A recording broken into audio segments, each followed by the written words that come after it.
The Pied Piper of Hamelin. Once upon a time, there was a rich harbor town named Hamelin by a big river. Cargo ships full of corn and wheat came across the river to this harbor and unload their cargoes. There were plenty of corn and wheat warehouses in this town. The corn and wheat were taken to the mills for grinding, then taken to the bakeries to make bread and cakes, and were sent to the shops for sale. People were so busy with unloading and cooking and eating them that they didn't even notice the garbage and debris accumulated on the streets. And of course, the rats swarmed into this rich town to eat these leftovers. The number of rats quickly increased, so the life has become very difficult for the townspeople. Because of the rats, they neither could bake bread nor sleep peacefully in their beds, because the rats gnaw everything they found. Something had to be done immediately. The townspeople gathered in the town square to warn the mayor to solve this problem.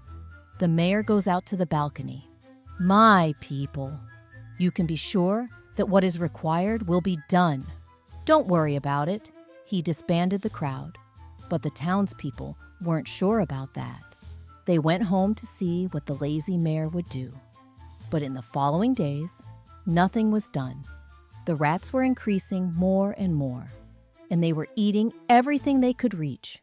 People were furious, and they walked back to town square to tell the mayor that something had to be done.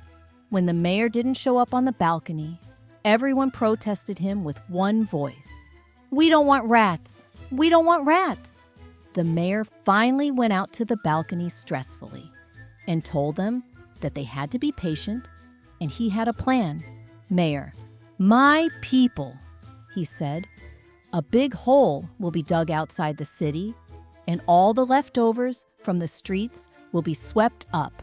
And when the rats go after the scraps and enter the pit will be covered with dirt, and rats will be eliminated." What he said was done in a short time. The big hole was filled with rats and immediately covered with dirt. But despite all precautions, there were still countless rats in some parts of the town, and they were multiplying faster than they were before. And the plague microbe was gradually spreading. The townspeople were even more angry.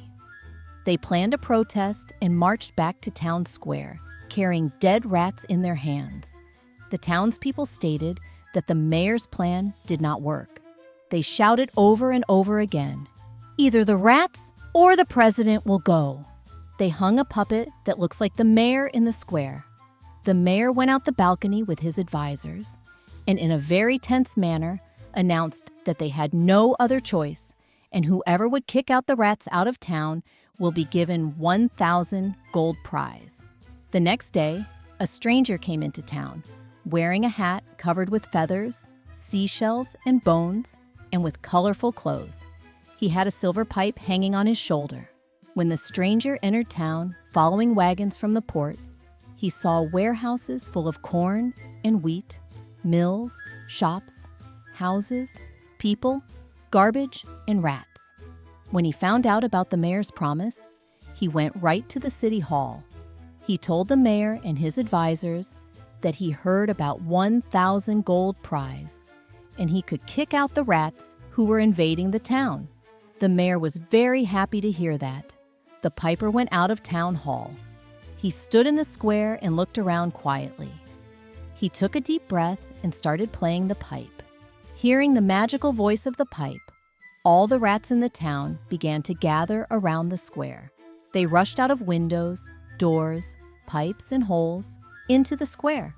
The piper started dancing his way out of the square with a dance music, and the rats gathered in the square followed him. They came out of town to the harbor. The piper put one of his foot in the river and kept playing his pipe, and the rats continued dancing on the docks and went into the river. So thousands of rats danced their way out of town and fell from the docks into the river and got drowned. Then he stopped blowing on his piper and went back to the center of town. The townspeople were delighted to see what had happened and began to celebrate the victory over the rats. The mayor and his men were congratulating each other on the balcony. The piper came to the mayor and asked for the 1,000 gold. that was promised to him as a reward. The mayor laughed in a way that everyone can hear. 1,000 gold coins? What did you do? Everyone saw how the rats threw themselves into the water. All you did was dance and play your stupid little pipe. 1,000 gold is too much for such a simple job, he shouted, after the mayor mocked his way of work for a while. There, content yourself with 40 gold coins, and consider yourself lucky for it, he said. The townspeople agreed with the mayor and laughed at the end of the day when the piper left town. The next day, all the people were in the square as if it was a holiday. The piper came back to teach the townspeople a lesson. He watched the festive events in the town square for a while, and then he took a deep breath and played a tune that looked like the sounds of waterfalls, rivers.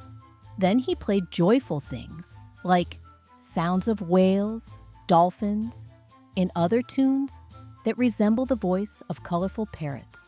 The piper had a third tune, and all the kids in town ran from their houses to the town square. When the kids came towards him, he started dancing to the harbor. The townspeople were nervous when they saw their children gathering around the piper and walking along the riverside with him. They yelled at their children to come back, but the kids couldn't hear anything but a pipe. The moms and dads took a breath of relief when they saw the piper changing his direction from the port to the mountain. But they were worried again when a small door opened on the side of the mountain. First the piper, and then the kids went through the door. Townspeople ran to stop the piper and their kids, but they were too late. All the kids went into the mountain and disappeared, except for one kid with crutches, who couldn't catch up with them. People ran with shovels and sticks angrily and tried to make a hole in the side of the mountain, but they couldn't make it. The boy with crutches tried to tell the townspeople about the sounds of distant lands and rivers, games, fun, dolphins, and whales. But no one could hear them. The piper freed the children after he thought he had taught the townspeople and the mayor a good lesson on the necessity of keeping one's word. And he got the total amount of 1,000 gold coins prize. Life was back in normal in the town. Ships full of corn and wheat came into town again and unloaded their cargoes. Soon, the warehouses were filled with corn and wheat again. Now the townspeople have never forgotten how important the promises were.